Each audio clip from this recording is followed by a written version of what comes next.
السلام علیکم۔ ہم اسم معرفہ کی اقسام پڑھ رہے تھے اور اس میں ہم نے اسم علم پڑھ لیا اور اسم ضمیر کی تعریف بھی ہو گئی، اس کی جو دوسری قسم ہے۔ اور اس کے بعد ہم نے اسم ضمیر کی اقسام میں سے ان کے 7 اقسام میں سے ہم نے کیا پڑھ لیا؟ ضمیر شخصی اور ضمیر موصولہ۔ اب 2 اور پڑھیں گے، ضمیر استفہامیہ اور ضمیر اشارہ۔ صحیح ہے۔ اس کے بعد کل ہم 3 اور پڑھیں گے، ضمیر تنکیری، ضمیر صفتی اور ضمیر تاکیدی، تاکہ آپ پر بوجھ نہ ہو۔ تو 2 ہم نے پڑھ لیے، 2 آج پڑھیں گے، ضمیر استفہامیہ اور ضمیر اشارہ۔ دیکھیں جی، ضمیر استفہامیہ کیا ہے؟ تو ضمیر استفہامیہ وہ ضمیر ہے جو استفہام یعنی پوچھنے کے موقع پر بولی جاتی ہے۔ صحیح ہے۔ میں آپ کو مثالوں سے سمجھاؤں گا کہ کیسے، مثلا کب، کتنا، کدھر، کس طرح، کون کون، کیا، کیسے، کیوں۔ صحیح ہے۔ یہ جو سارے ضمائر ہے، یہ ضمیر استفہامیہ کو ظاہر کرتی ہے، یعنی جس میں سوالیہ انداز ہو، جیسے کتنا، کدھر، کس طرح، کون کون، کیا، کیسے، کیوں۔ اگر آپ ان پر غور کریں تو اس میں ایک سوالیہ انداز پایا جا رہا ہے، اور یہ کیا ہوگا؟ یہ ضمیر استفہامیہ کہلائے گا، جس جملے میں یہ چیزیں آ گئی، یہ کلمات آ گئی۔ اب یہاں پر ضمیر استفہامیہ کی 3 قسمیں ہیں۔ صحیح ہے۔ اس ضمیر کی 3 قسمیں کیا ہے؟ استخباری، انکاری اور اقراری۔ صحیح ہے۔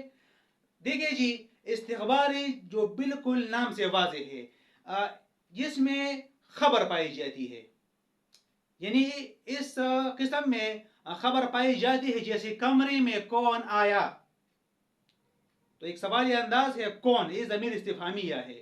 صحیح ہے۔ تو جو جواب دے گا تو پھر اس میں خبر پائی جائے گی۔ اور اس کی دوسری قسم کیا ہے؟ ضمیر انکاری۔ صحیح ہے۔ وہ کیا ہے؟ انکاری کی تعریف کیا ہے؟ یعنی جس میں انکار کے معنی پائے جائے۔ صحیح ہے۔ جیسے صدا طوطی کی سنتا کون ہے نقار خانے میں۔ صحیح ہے۔ تو اب یہاں پر جو یہ کون ہے، کون، یہ کیا ہے؟ یہ ضمیر استفہامیہ ہے، یعنی جہاں پر زیادہ شور ہوتا ہے تو وہاں پر کمزور کی بات سنائی نہیں دیتی ہے۔ اور اس کے بعد ہے اقراری۔ صحیح ہے۔ اس میں کیا ہے؟ جس میں کسی بات کا اقرار جو ہے نا سوالیہ انداز میں کیا جائے۔ صحیح ہے۔ جیسے وہ ڈاکو نہیں تو اور کیا ہے۔ صحیح ہے۔ وہ ڈاکو نہیں تو اور کیا ہے، تو اس میں بھی جو ہے نا استفہام کا معنی پایا جا رہا ہے، تو یہ اقراری ہے۔ اور اس کے بعد اس کی جو ہے نا 4تھی قسم کیا ہے؟ وہ ضمیر اشارہ ہے۔ صحیح ہے۔ ضمیر اشارہ وہ ضمیر ہے جس میں کسی چیز یا شخص کی طرف اشارہ کیا جائے، جس میں کسی شخص یا چیز کی طرف اشارہ کیا جائے۔ مثلا علم بڑی دولت ہے، یہ خرچ کرنے سے کم نہیں ہوتی۔ تو یہاں پر علم بڑی دولت ہے، یہ جو ہے، یہ یہاں پر یہ کیا ہے؟ یہاں پر یہ جو یہ ہے، یہ ضمیر اشارہ ہے، جو یہاں پر یہ کسی چیز یا شخص کی طرف اشارہ کر رہی ہے۔ اور اس کے بعد جو ہے نا اس میں اشارہ اور ضمیر اشارہ میں بھی ایک فرق پایا جاتا ہے، وہ یہ ہے کہ ضمیر اشارہ، اس میں اشارہ اور ضمیر اشارہ میں کیا فرق ہے؟ دیکھیں جی، اس میں اشارہ میں مشار الیہ واضح مرجع ہوتا ہے۔ صحیح ہے۔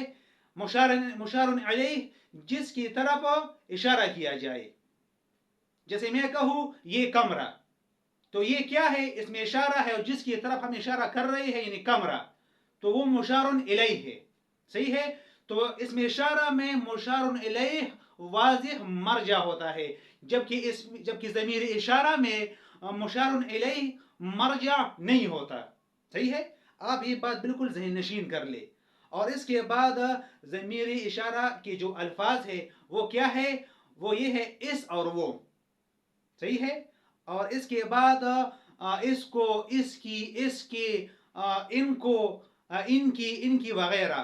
اور اس طرح ہم تاکید کے لیے بھی پڑھتے ہیں، مثال کے طور پر انہی، یہی اور وہی. صحیح ہے. تو یہ سب کیا ہے؟ یہ ضمیر اشارہ ہے.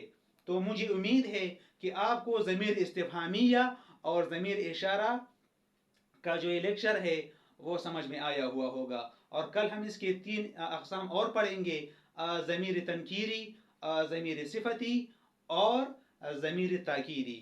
تو یہاں پر کل جو ہے نا ہم اس میں ضمیر کے اقسام پورے کر لیں گے. اس کے بعد ہم اس میں اشارہ پڑھیں گے اور اس میں موصول پڑھیں گے اور اس میں مناد. اس کے جو یہ 3 قسمیں ہیں باقی رہتے ہیں وہ ہم ترتیب وار پڑھتے جائیں گے. صحیح ہے. والسلام.